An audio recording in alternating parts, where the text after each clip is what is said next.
One wheel, pint. When, where, why? When, why, yard.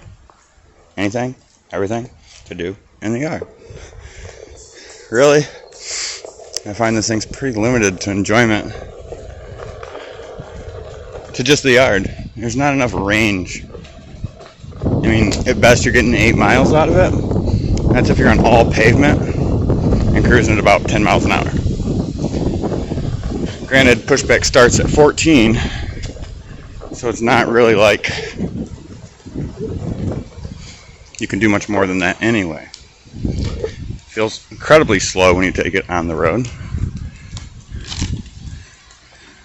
For in the yard doing chores, stuff like this, it's amazing.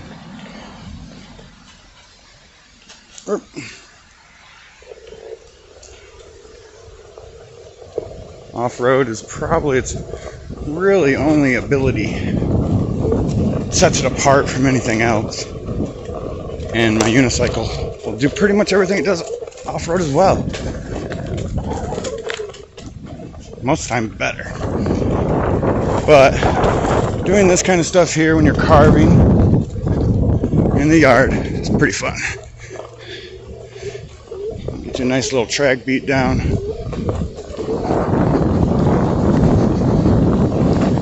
Play these hillsides here.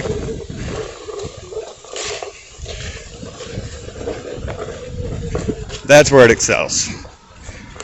I'll tell you, other than that, this thing's pretty much just a toy for grown people. I don't really see it as being reliable modes of transportation. It's because the range isn't long enough. The speed really isn't fast enough once you put it on pavement.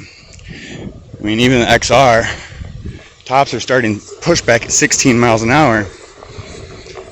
I don't know if you ever rode on pushback, but it's incredibly not fun to deal with.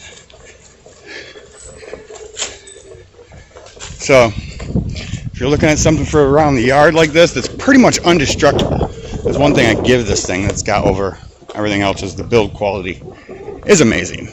And I think that's the only reason they really cost so much, because I let the kids ride on this all the time. I don't let them ride on my unicycle because it's far too expensive, and I feel like any wrong fall on that and it's going to destroy it. And this thing can just take a beating. I mean, I've seen it flip down hills multiple times already by the nephews, nieces. It just keeps going. It's fine. So that's all for this clip. This is where I find the one wheel the most fun and useful. Goodbye.